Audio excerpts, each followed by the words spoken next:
Good morning students. जैसा कि आप लोग बोर्ड पे देख रहे हैं, स्ट्रेंथ ऑफ मटेरियल का लेक्चर नंबर 1 है हमारा। आज से सिविल 4th सेमेस्टर का ऑनलाइन बैच स्टार्ट हो चुका है। ऑलरेडी आप लोग देखे होंगे कि एप्लीकेशन पे सॉइल मैकेनिक्स का, सर्वे का, ट्रांसपोर्टेशन का वीडियो अपलोड हो चुका है, तो आप लोग वहाँ से भी जाके एप्लीकेशन पे देख सकते हैं। दूसरी बात अगर हम लोग कहें, जैसा कि आप लोग देख रहे हैं माही टेक्निकल क्लास भागलपुर, इसका जो फी है ऑनलाइन बैच का सिविल 4th सेमेस्टर का वो 2100 रुपया 25 अप्रैल तक है। इस 25 अप्रैल के बाद ये 2500 रुपया हो जाएगा, तो आप लोग जल्दी से जल्दी एडमिशन लीजिए। तो चलिए हम लोग शुरुआत करते हैं आगे अपने लेक्चर नंबर 1 से।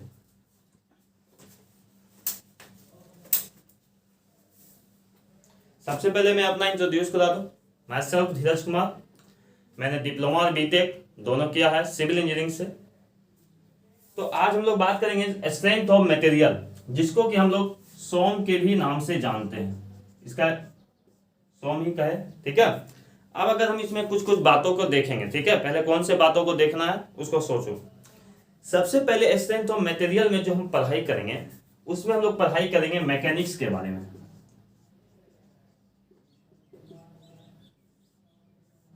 कि मैकेनिक्स क्या होता है। आप लोग फर्स्ट सेमेस्टर में भी मैकेनिक्स को पढ़े होंगे। मैकेनिक्स क्या होता है हमारा, आप लोग सिंपल सा अगर बात करें हम लोग, ये क्या है, ब्रांच ऑफ साइंस है। Branch of science which deals with the effect of force और एप्लीकेशन ऑफ फोर्स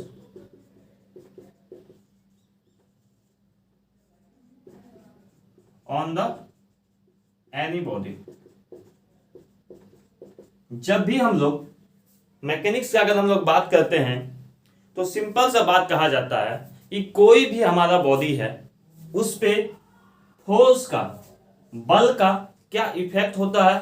जैसे मान के चलो ये हमारा कोई एक ऑब्जेक्ट है, ठीक है, ये हमारा कोई एक ऑब्जेक्ट है, इस पे फोर्स लग रहा है, तो इस फोर्स के कारण ये जो P हमारा फोर्स है, इस P के कारण इस ऑब्जेक्ट पे क्या क्या हमको इफेक्ट दे रहा है, और जब इसके बारे में हम लोग फुल्ली एनालिसिस करते हैं, पढ़ाई करते हैं, तो उसी को बोला जाता है मैकेनिक्स। ये आप लोग फर्स्ट सेम में भी पढ़े होंगे। अब बात किया जाए कि मैकेनिक्स के, आप लोग इसको लिख लेना है, ठीक है, जैसे आप लोगों को ये याद भी होगा। मैकेनिक्स में, और दूसरी बात है स्टूडेंट्स, मैं यहां पर आप लोगों को नोट करा दूं, मैकेनिक्स और फ्लूइड मैकेनिक्स एक ऐसा सब्जेक्ट है जहां पर आपको नोट से लिखना नहीं चाहिए। कहते हैं ना, बहुत सारे स्टूडेंट का डिमांड होता है सर पीडीएफ प्रोवाइड कर दीजिए, उससे हम लोग पढ़ लेंगे, लेकिन नहीं। मैकेनिक्स और फ्लूइड मैकेनिक्स में मेरा एक राय है कि आप लोग जो भी हम बोर्ड पे लिखा है, जो भी फॉर्मूला को डिराइव करें यहाँ पर, उसको खुद ब खुद लिखें। इससे क्या होगा, आपको बेहतर समझ में आएगा, ठीक है। अगर न्यूमेरिकल पेपर है ये हमारा, अगर आप अपने आप को सिविल के क्षेत्र में मजबूत करना चाहते हैं तो ये दो पेपर, फ्लूइड मैकेनिक्स और स्ट्रेंथ ऑफ मटेरियल, दोनों को बहुत ही अच्छे से पढ़े, और दूसरी बात नोट्स बनाते चले, ठीक है। मैकेनिक्स के जो होते हैं दो भाग होते हैं। आज इंट्रोडक्शन क्लास है सर, इसलिए हम कुछ कुछ बेसिक को आप लोगों को डिस्कस करते हुए जाएंगे, ठीक है। मैकेनिक्स के जो होते हैं दो भाग होते हैं। पहला है हमारा इंजीनियरिंग मैकेनिक्स, और दूसरा अगर हम लोग बात करें जिसको कि हम लोग सोम के नाम से जानते हैं, स्ट्रेंथ ऑफ मटेरियल। क्या बोले हमने, स्ट्रेंथ ऑफ मटेरियल। इसका दूसरा नाम है हमारा सॉलिड मैकेनिक्स। सॉलिड मैकेनिक्स के भी नाम से जानते हैं। तीसरा अगर हम लोग बात करें, mechanics of deformable body. Mechanics of deformable bodies, इसका अगर हम लोग बात करें इंजीनियरिंग मैकेनिक्स का, इसका नाम है हमारा मैकेनिक्स ऑफ रिजिड बॉडी।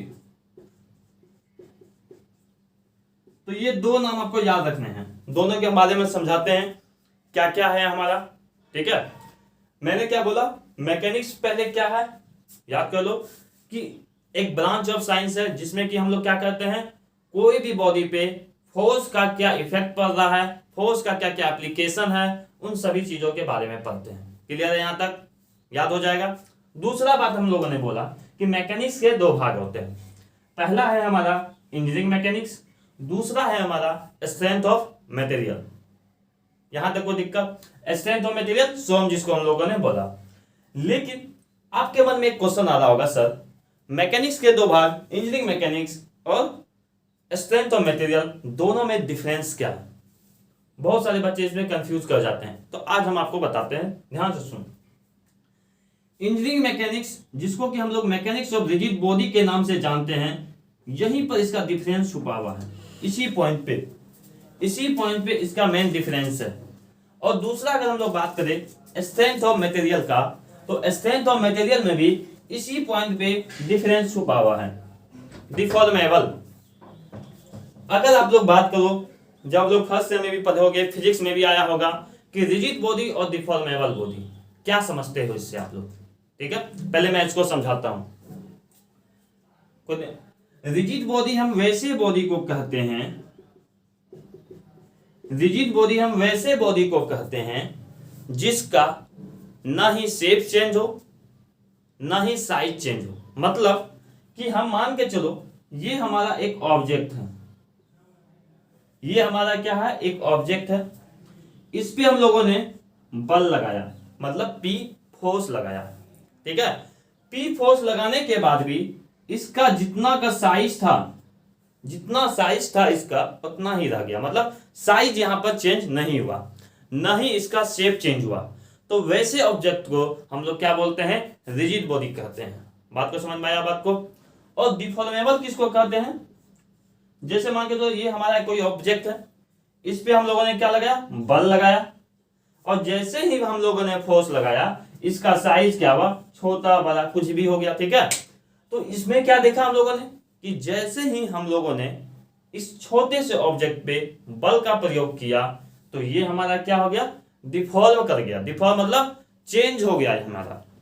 तो हम लोगों ने क्या देखा, रिजिड बॉडी में शेप चेंज नहीं होता है, पहला पॉइंट, साइज चेंज नहीं होता है। लेकिन वहीं अगर बात किया जाए डिफॉर्मेबल में, तो शेप चेंज होता है, साइज भी चेंज हो रहा है मेरा। तो रिजिड बॉडी और डिफॉर्मेबल बॉडी का यही डिफरेंस है कि हमारा अगर शेप और साइज अगर चेंज हो जाए तो डिफॉर्मेबल, नहीं हो तो रिजिड। तो इंजीनियरिंग मैकेनिक्स में जो है हम लोग जो भी चीजों की पढ़ाई करते हैं वो सभी और सभी रिजिड बॉडी के बारे में पढ़ाई करते हैं। समझ में आया बात को यहां तक? लेकिन जब हम लोग इस बार पढ़ेंगे फोर्थ सेमेस्टर में, वहां पर हम लोग जो पढ़ाई करेंगे सिर्फ और सिर्फ डिफॉर्मेबल बॉडी के बारे में बात करेंगे, मतलब उसका शेप और साइज चेंज हो सकता है। समझ में आया बात को यहां तक? तो आपको अगर आप कोई पूछे स्ट्रेंथ ऑफ मटेरियल में हम लोग पढ़ाई किसके बारे में करेंगे, कौन से ऑब्जेक्ट के बारे में पढ़ाई करेंगे, तो आंसर क्या देना है, डिफॉर्मेबल बॉडीज के बारे में। कोई दिक्कत यहां तक समझने में? दोनों के बारे में डिफरेंस समझ में आया? इसका नाम भी है इंजीनियरिंग मैकेनिक्स का हो या mechanics of rigid body, mechanics of deformable body. तो हम लोग जो इस बार पढ़ाई करेंगे सिविल फोर्थ सेमेस्टर में, वो इस बार ये वाला पढ़ाई, ये जो हिस्सा है नहीं पढ़ाई करना है, हम लोगों को सिर्फ देखना है, सॉम को देखना है, क्योंकि आप लोग फर्स्ट सेम में मैकेनिक्स को पढ़ चुके हैं, याद है? चलो तो आगे हम लोग बढ़े स्ट्रेंथ ऑफ मटेरियल को और आगे पढ़ते हैं। चलो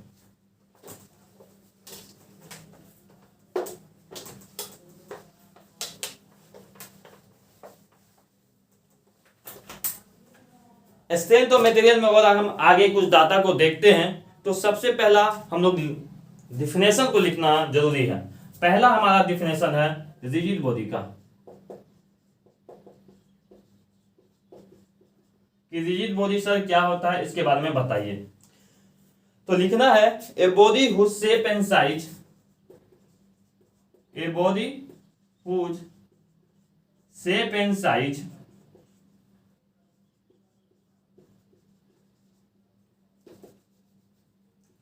shape and size will not change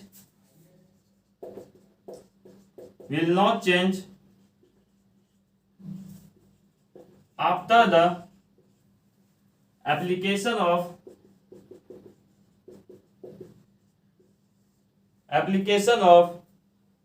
any value of load,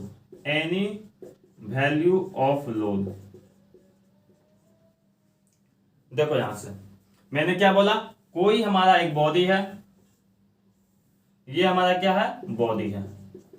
यहीं से लिखते चलना है आप लोगों को, ठीक है, पॉज करके यहीं से आपको डिफिनेशन भी लिखते हुए चलना है, ठीक है।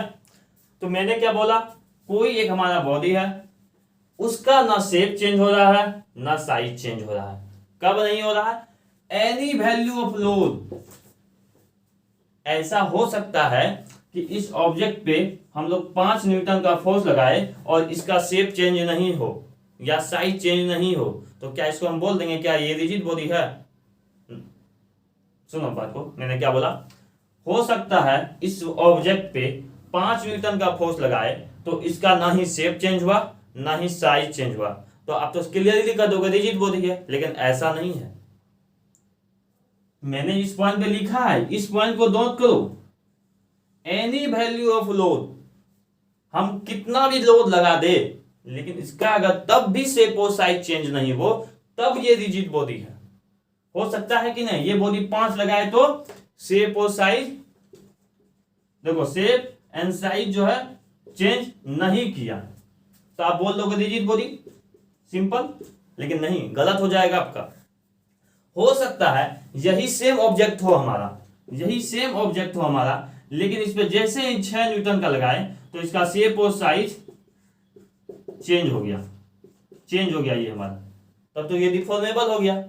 तो हमारा इस पॉइंट को क्लियर हो जाओ कि एनी वैल्यू ऑफ लोड लगाने के बाद भी अगर मेरा शेप और साइज अगर चेंज नहीं होता है तभी हमारा क्या होगा, वो रिजिड बॉडी होगा। समझ में आया बात को? तो अगर इसका हम लोग एग्जाम्पल बोले कि सर रिजिड बॉडी का तब एग्जाम्पल क्या होगा, हम कोई भी ऑब्जेक्ट पे ज्यादा लोड लगा देंगे, बहुत ज्यादा लोड लगा देंगे, वो तो डिफॉर्म करेगा ही सर, निश्चित है करेगा। इस पे मान के चलो हम इसको ऐसे दाब रहे हैं तो अभी तो डिफॉर्म नहीं किया, लेकिन ज्यादा बल लगाएंगे तो ये तो डिफॉर्म करेगा ही, तब तो ये भी रिजिड बॉडी नहीं हुआ सर। हाँ सही बात है आपका, ये भी रिजिड बॉडी नहीं होगा, क्योंकि मैंने बोला फिर से, एनी वैल्यू ऑफ लोड, कितना कोई भी लोड लगा दे तब भी अगर शेप और साइज अगर चेंज ना करे तब वो रिजिड बॉडी होता है। तो इसका एग्जांपल होगा, नो एग्जांपल ऑफ, मतलब इसका कोई एग्जांपल ही नहीं है रिजिड बॉडी का। कोई भी ऑब्जेक्ट होगा ना, आप उस पर ज्यादा फोर्स लगाओगे तो वो डिफॉर्म करेगा ही करेगा। समझ में आया? तो अगर आपसे कोई पूछता है रिजिड बॉडी का एग्जांपल बताओ तो आप उसको क्या बोलोगे, कोई भी एग्जांपल नहीं होता रिजिड बॉडी का। सिर्फ हम लोग ये एनालिसिस पर्पस से, एनालिसिस करने के लिए मान के चलते हैं कि हमारा ये ऑब्जेक्ट रिजिड बॉडी है, एक्चुअल में होता नहीं है। क्लियर है बात को समझने में? तो इसका एग्जांपल में लिखना है, या दूसरा आइडियल सॉलिड, मान लेते हैं ये परफेक्ट सॉलिड है, वैसा कंडीशन में, आइडियल मतलब माना गया, एज्यूम किया गया वो आइडियल है, ठीक है। या इसको बोलते हैं वर्चुअल, इमेजिनरी, सब ये एग्जांपल है। ये इमेजिनरी सॉलिड क्या हुआ, ये तीनों मतलब एग्जाम, मैंने तो पहले बता दिया कि कोई भी एग्जांपल रिजिड बॉडी का नहीं है, लेकिन हम मान तो सकते हैं ना, मान तो सकते हैं कि ये हमारा रिजिड बॉडी है। समझ में आया बात को? कॉन्ट्राडिक्ट करेंगे यहाँ पर, मतलब हम मान के चलेंगे बस। तो मान के चलने वाले को क्या बोलते हैं, आइडियल सॉलिड, यहाँ वर्चुअल सॉलिड मान लेंगे, इमेजिनरी मान लेंगे। समझ में आया बात को? एनालिसिस पर्पस से, सिर्फ और सिर्फ एनालिसिस पर्पस से। तो मेरे ख्याल से आप लोगों को रिजिड बॉडी समझ में आ गया हो। सिर्फ आपको यहाँ पर एक पॉइंट को याद रखना है, एनी वैल्यू ऑफ लोड के लिए, ठीक है, इस पॉइंट को थोड़ा सा दिमाग में रखना है। ऐसा नहीं कि आप कोई भी एग्जांपल बता दो रिजिड बॉडी का। क्लियर है यहाँ तक समझने में? आगे बढ़े तो आपको नोट में लिखना है यहाँ पर, we assumed some body to be rigid, some body to be rigid। हम लोग मान के चलते हैं कि कुछ बॉडी जो है हमारा कैसा बॉडी है, रिजिड बॉडी है। ठीक है, आप लोग जल्दी से इसको पॉज करके एक बार इसको लिख लो।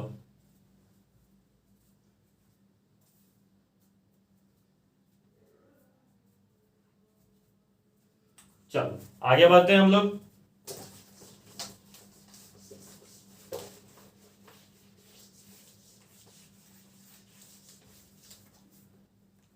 दूसरा अगर हम लोग बात करें, दूसरा था हमारा डिफॉर्मेबल बॉडी।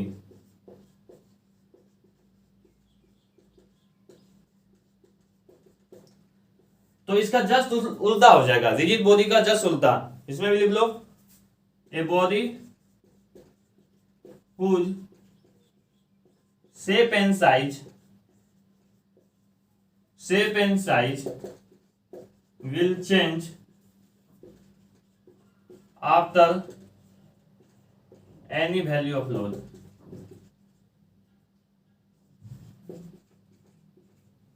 मतलब हम जब उस पे कोई भी लोड लगाए तो उसका शेप और साइज क्या हो जाना चाहिए, अगर वो चेंज हो जाता है तो उसको हम लोग क्या बोलेंगे, डिफॉर्मेबल बॉडी। इसका एग्जांपल क्या होगा, all object and all bodies. जितने भी बॉडी देख रहे हैं, जितने भी ऑब्जेक्ट देख रहे हैं, सभी का सभी डिफॉर्मेबल बॉडी के अंदर जाता है। तो सोम में जो है स्ट्रेंथ ऑफ मटेरियल में जो है हम लोग सिर्फ और सिर्फ सोम का पढ़ाई करते हैं, मतलब डिफॉर्मेबल बॉडी के बारे में पढ़ाई करेंगे। क्लियर है समझने में बात को? तो अगर आपसे कोई पूछे सोम का एग्जाम डेफिनेशन तो क्या लिखेंगे सोम का? सोम में हम लोग क्या पढ़ेंगे, effect of load on deformable body. मतलब क्या हुआ कि सोम में स्ट्रेंथ ऑफ मटेरियल में जो हम लोग पढ़ाई करने जाएंगे कि कोई भी ऑब्जेक्ट पे क्या इफेक्ट होता है, उस बॉडी पे उस लोड के कारण क्या क्या इफेक्ट हुआ, क्या क्या उस ऑब्जेक्ट के अंदर हुआ, कौन सा स्ट्रेस डेवलप हुआ, स्ट्रेन हुआ कि नहीं, बहुत सारी चीजों के बारे में देखेंगे। और लेकिन सारा का सारा ऑब्जेक्ट जो होगा हमारा कैसा होगा, डिफॉर्मेबल बॉडीज के अंदर जाएगा। क्लियर है बात को? याद रहेगा ना? चलो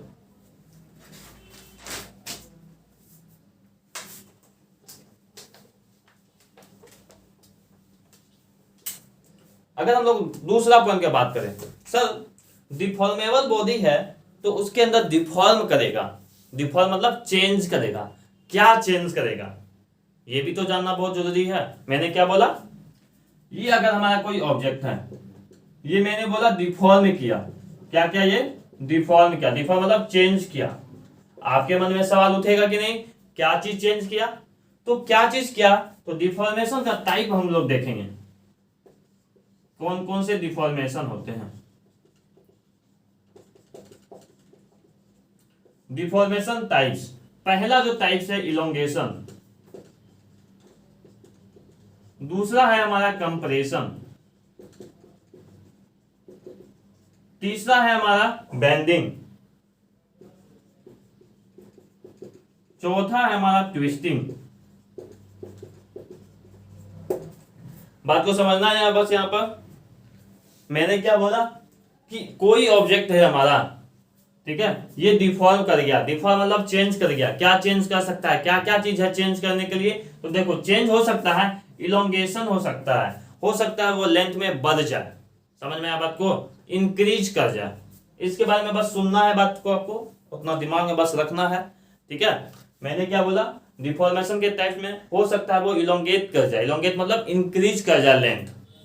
कंप्रेशन हो सकता है लेंथ डिक्रीज कर जाए, इसका मतलब क्या होता है, लेंथ इंक्रीज करना, इसका मतलब क्या होता है, लेंथ डिक्रीज करना, मतलब हो सकता है लेंथ घट जाए, बेंडिंग हो जाए। हो सकता है कि ये जैसे कि आप लोग पेन देखे हो, फोर्स कोई ये बीम है, ये एक बीम है, सिंपली सपोर्टेड बीम है, ठीक है, इस पे लोड लगाएंगे तो हो सकता है कि नहीं ये बेंड कर जाए, ये क्या हो गया, बेंड कर गया, समझ में आया बात को, ट्विस्ट कर जाए, मतलब रोटेट कर जाए, घूम जाए।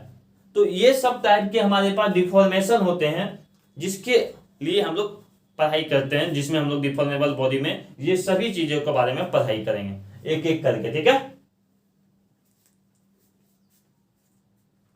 तो आप लोग बस इतना नाम लिख लेना, डिफॉर्मेशन टाइप्स लिख लेना, इलोंगेशन, कंप्रेशन, बेंडिंग, ट्विस्टिंग, ये 4 टाइप के हम लोग के पास डिफॉर्मेशन होते हैं, जिसमें इलोंगेशन का मतलब होता है लेंथ का बढ़ना और इसका मतलब होता है लेंथ का घटना।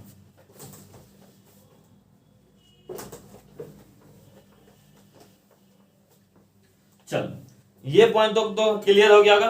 अब हम लोग देखते हैं कुछ इंपॉर्टेंट पॉइंट को, और यहां से अब मेन आता है हमारे पास मुद्दा, सोम को पढ़ाई क्यों करते हैं, नेसेसरी क्या है सोम को पढ़ने का, सोम में एक्चुअल में होता क्या है, इसको पहले ध्यान से सुनो। सोम में क्या चीज होता है, तो सोम में जो हम लोग करते हैं डिजाइन करते हैं। सोम जो होता है डिजाइन ऑफ एनी स्ट्रक्चर और component, design of any structure और कंपोनेंट, मतलब स्ट्रेंथ ऑफ मटेरियल के अंदर जो है हम लोग क्या करते हैं, डिजाइन करते हैं। क्या किसका डिजाइन करते हैं, या तो कोई स्ट्रक्चर का या तो कोई कंपोनेंट का। ध्यान से सुनो कैसे।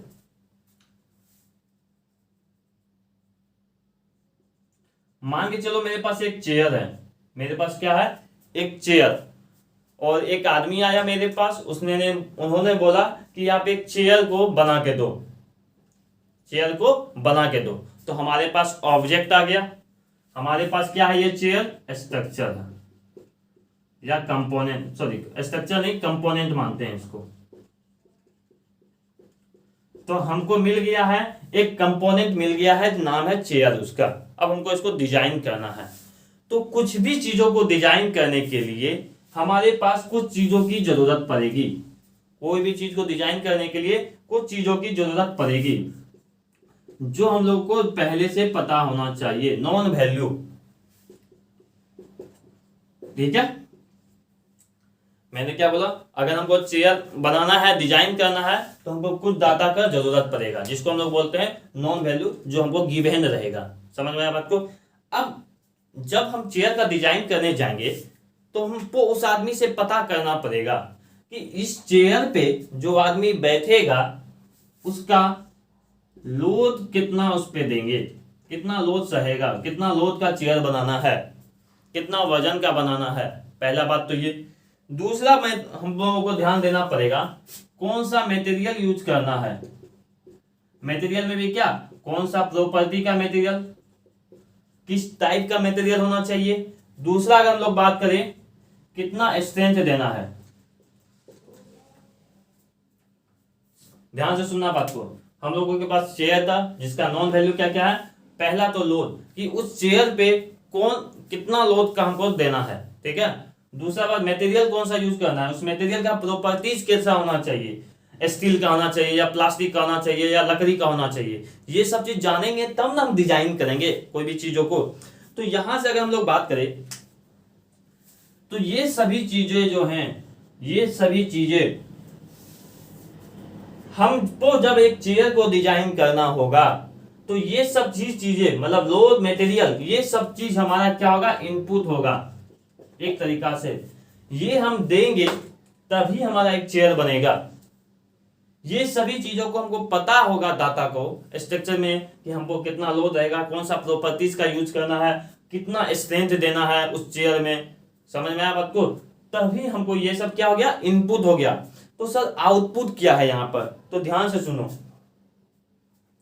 हमारा जो आउटपुट का अगर बात करें तो आउटपुट जो इतना सभी चीजों को जानने के बाद, कौन सा लोड देना है, कितना मटेरियल, कौन सा मटेरियल यूज करना है, कितना स्ट्रेंथ का होना चाहिए, इतना सभी चीजें जानने के बाद जो हमारा आउटपुट निकलेगा वही हमारा क्या होगा, डिजाइन होगा। तो आउटपुट क्या हो गया, हमारा चेयर ही हो गया। और इसी को ना डिजाइन करते हुए हम लोग बनाए। तो देखो इनपुट से जो हमारा मटेरियल था, इनपुट से आउटपुट तक लाने के लिए बीच के जितने प्रोसेस होते हैं, बीच के जितने भी प्रोसेस होते हैं वो सभी हमारा डिजाइन कहलाता है। समझ में आया बात को यहाँ तक? तो हम लोग भी यहाँ पर भी जो सॉम में अगर बात करें तो हम लोग यहाँ पर भी क्या करेंगे, डिजाइन करेंगे।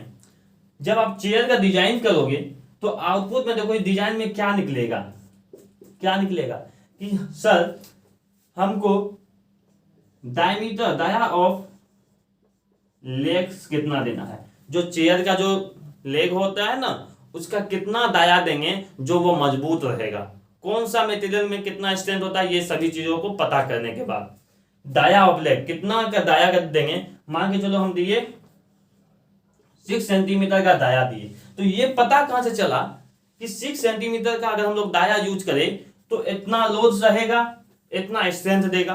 कहां से पता चला? इस नॉन वैल्यू से नहीं पता चला और डिजाइन क्राइटेरिया से पता चला। तो ये सभी चीजें क्या हम लोग सॉम में भी पढ़ाई करेंगे।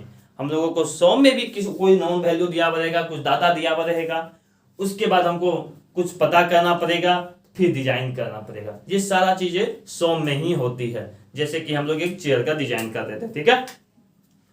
तो डिजाइन का अगर बात करें, कोई भी चीजों का अगर हम लोग डिजाइन का बात करें, 1 सेकेंड,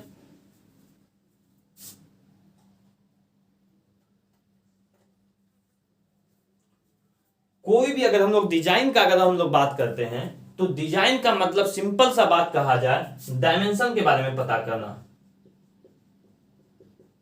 अगर आपको सिंपल सा समझो, कोई एक बीम को डिजाइन करना है तो आप उस बीम का डिजाइन में क्या पता करोगे कि कितना हमको लेंथ रहेगा, कितना ब्रेथ रहेगा, जो हमारा ये बीम इस लोड को सह सकता है। तो मतलब डिजाइन का मतलब क्या है, डायमेंशन का ही बात कर रहे हैं।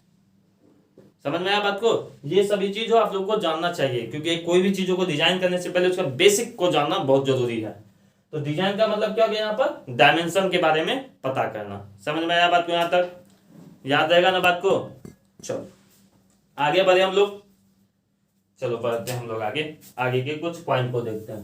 तो इसको याद नहीं करना है, बस समझना था। यहाँ पर आपको इसको लिखना है तो लिख लो, नहीं तो मेरा तो कहना है कि आप लोग बस समझ लो इसको, ठीक है। इस पॉइंट को समझो कि हम लोग डिजाइन जो होता है सॉम में किस चीज के लिए करते हैं, क्यों करते हैं, क्या चीज हमको पता करना रहता है जो हम लोग डिजाइन करते हैं, ठीक है।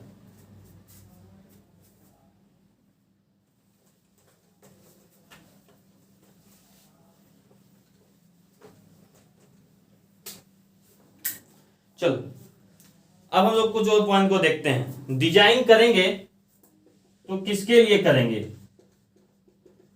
डिजाइन अगेंस्ट, डिजाइन करेंगे तो किसके लिए करेंगे, ठीक है। पहला बात इसमें हम लोग देखेंगे स्ट्रेंथ, दूसरा बात देखेंगे स्टेबिलिटी, और तीसरा देखेंगे हम लोग स्टीफनेस।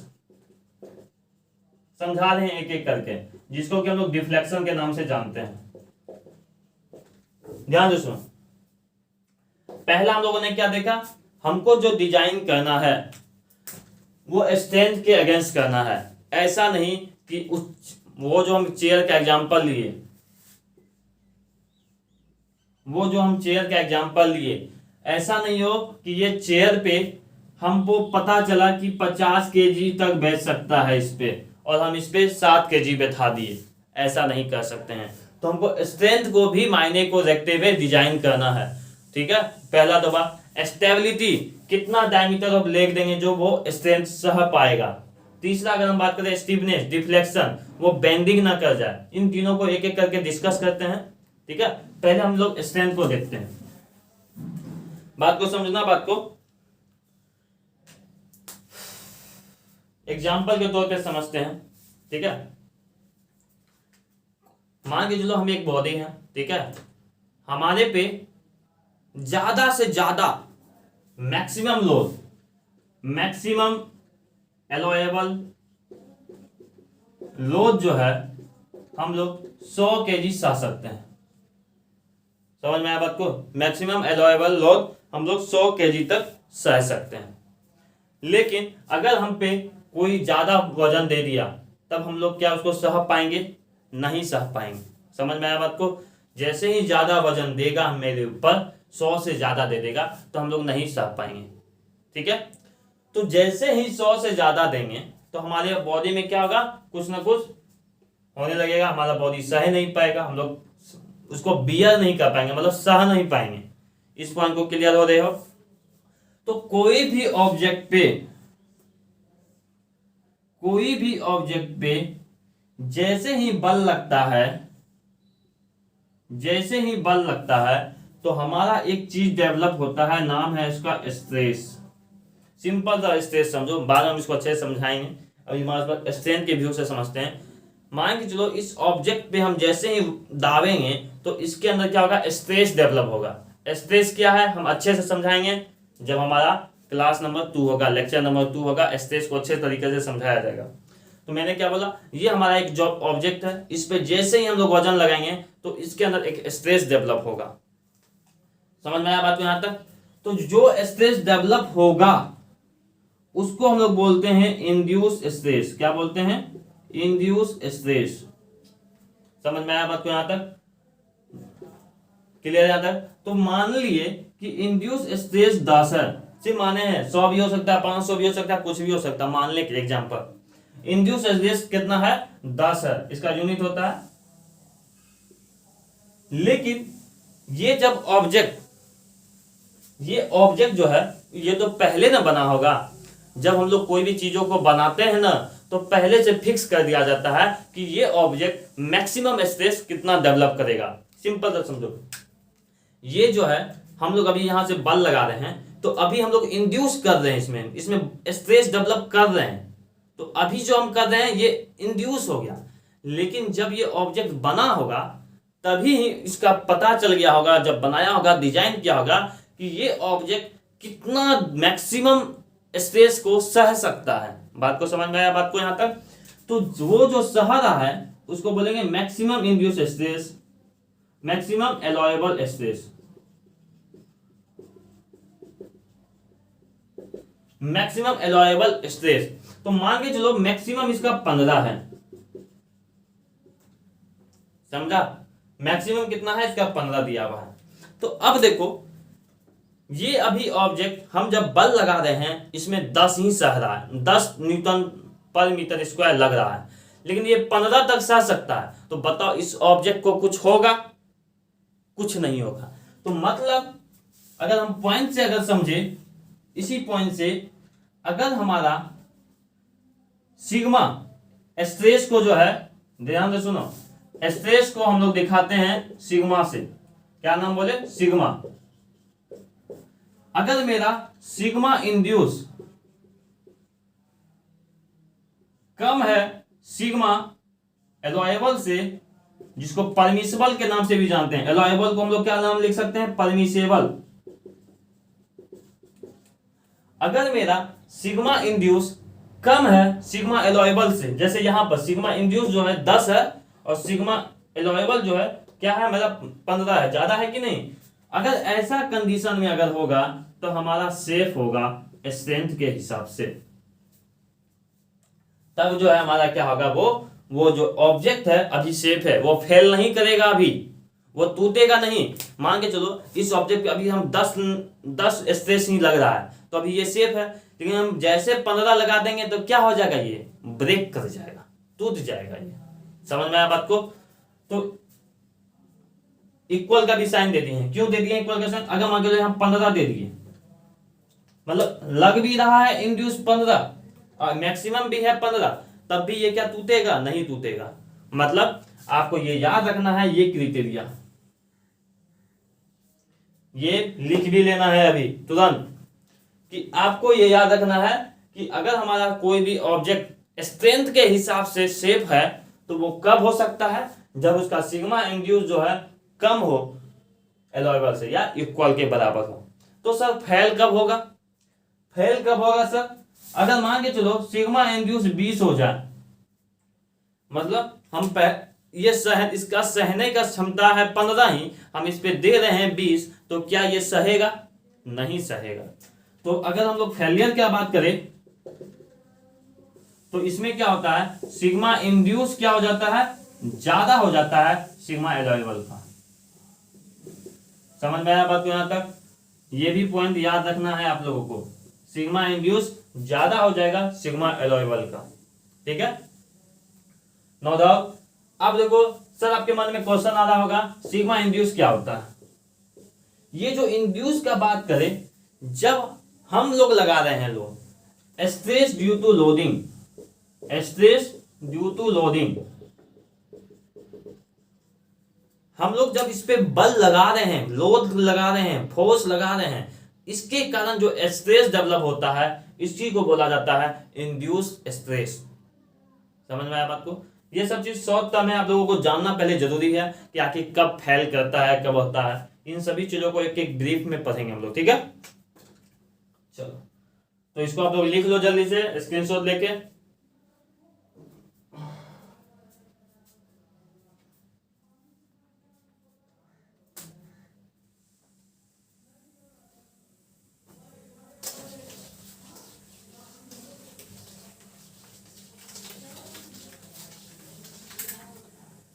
अगर हम लोग बात करें यहाँ स्टीफनेस का, तो स्टीफनेस मतलब हो गया यहाँ डिफ्लेक्शन का बात कर रहे हैं। मतलब कि मान के चलो ये हमारा एक कोई बीम है,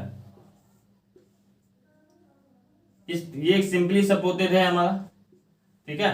इस पे लोड लग रहा है P, ठीक है। तो हो ये क्या करेगा, कोई भी चीजों पे जब ये सिंपली हो, इस पे लोड लगाएंगे तो ये क्या करेगा, बेंड करने का कोशिश करेगा। तो मान के जो ये ऐसे बेंड हुआ,